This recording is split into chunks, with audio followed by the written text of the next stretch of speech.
I recently fulfilled my millennial duty and started buying records. Right now, they live on my sofa. If only I had a place to store them, that would be great.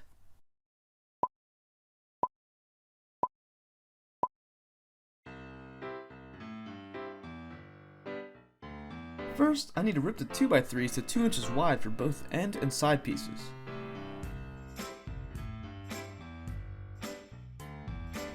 I'll rip just the end pieces to 1 inch thick.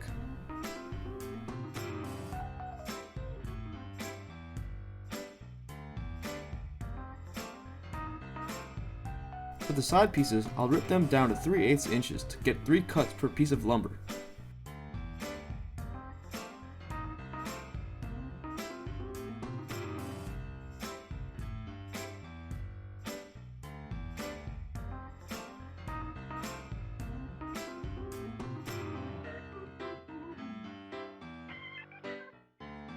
Next, I'll cut the 13 by 13 inch front panels out of ply.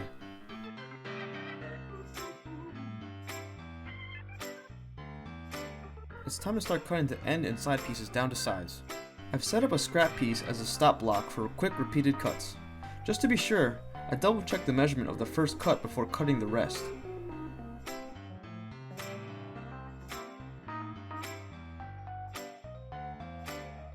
I repeated the same process for the side pieces, cutting 3 at a time to speed things up.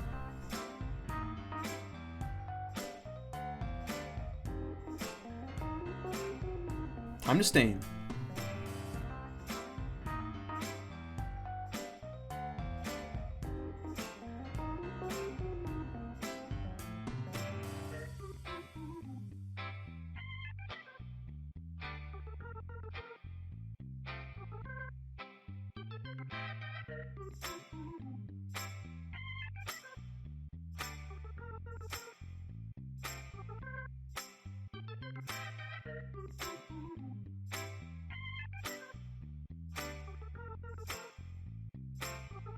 Did I mention I'm making fork rates? Well, let's get to it.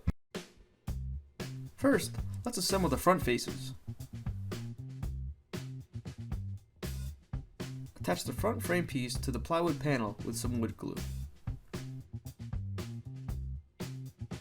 I'm using tacks to hold down the wood in place until it dries. Make sure to wipe off any of the glue squeeze out with a damp rag.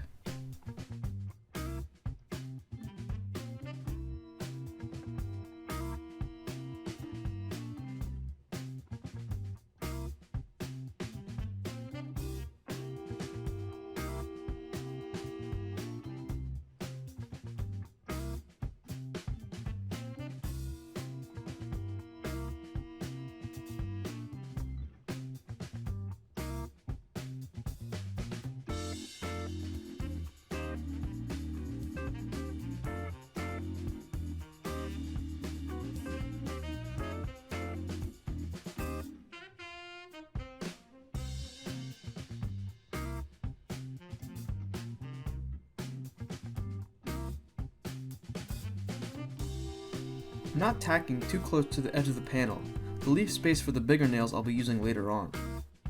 I'm marking the vertical members to pre-drill holes. I'll be screwing into the cross members to hold it all together.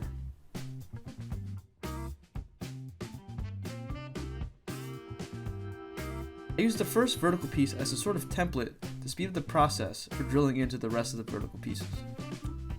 Since the holes weren't drilled perfectly vertical, it wasn't a perfect match, but it was close enough. I'm countersinking the holes on one side so the screw heads will sit beneath the wood surface. Lay all the pieces out, glue up the touching surfaces and clamp it all together.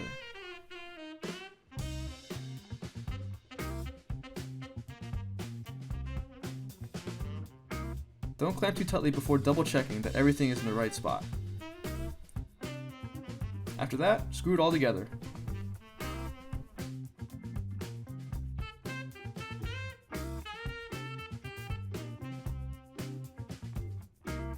Nice! Time for the sides and bottoms. I pre-attached some nails at this point to make assembly easier later on. Set up the front and back faces with their bottoms facing upward. One hard hit from the nail we already put in helps lock it in place. Repeat for the 3 other corners, putting just 1 nail in per corner.